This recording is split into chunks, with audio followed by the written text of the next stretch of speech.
Native vaccine delivery trend দায়ী linkman এবং community health গাইডদের ন্যায্য বেতনের দাবিতে বিক্ষোভ ডেপুটেশন বালুরঘাটে। এদিন সংগ্রামী যৌথ মঞ্চের পক্ষ থেকে দক্ষিণ দিনাজপুর জেলা শাসক ও জেলা মুখ্য স্বাস্থ্য আধিকারিককে ডেপুটেশন দেওয়া হয়। বিক্ষোভকারীরা জানান, স্বাস্থ্যকর্মী হিসেবে কাজ করলেও মাত্র 90 টাকা দৈনিক ভিত্তিতে দেওয়া হয়। মাসে মাত্র 4 থেকে 5 দিন কাজ হয়। বেতন বৃদ্ধি সহ স্থায়ীকরণ, পরিচয়পত্র এবং অন্যান্য সুযোগ সুবিধার দাবিতে এদিন স্মারকলিপি দেওয়া হয়। জায়গাতে ডেপুটেশন মিট করবো। প্রথমে আমরা জেলা সমাহর্তার কাছে এসেছি। আমরা হচ্ছে এভিজি, টিটি, লিঙ্কম্যান এবং সিএইচজি এই সমস্ত কর্মী, এরা স্বাস্থ্য দপ্তরের সাথে ওতপ্রোতভাবে যুক্ত। এরা সকাল থেকে সন্ধে পর্যন্ত কাজ করলেও তাদের বেতন হচ্ছে 90 টাকা প্রতিদিন। মাসে এরা 4 দিন বেতন পায়, সেই বেতনও হয়তো 6 মাস ধরে পাচ্ছে না। এই রকম ঘটনা দীর্ঘদিন ধরে এরা কাজের সাথে কেউ যুক্ত আছে, 20 বছর, 30 বছর, 25 বছর ধরে। তো এই সমস্ত কর্মীদের কথা সরকার কখনোই ভাবে না। আজকে তারা ইউনাইটেড ওয়েতে সংগ্রামী যৌথ মঞ্চ নাম দিয়ে তারা আজকে ডিএমের সাথে দেখা করছে।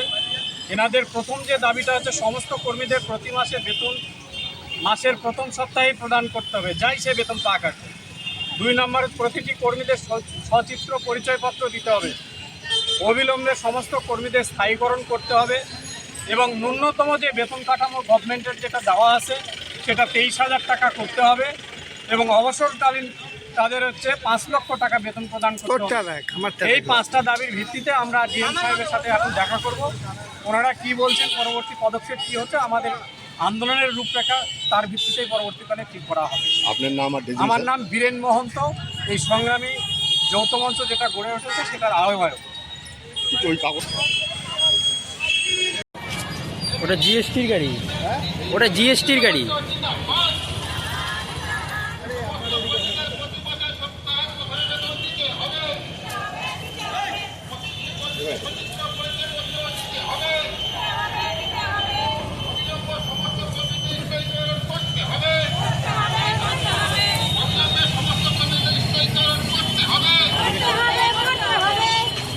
সরকারি বেতন কাঠামো অনুযায়ী কর্মীদের ন্যায্য মজুরি দিতে হবে।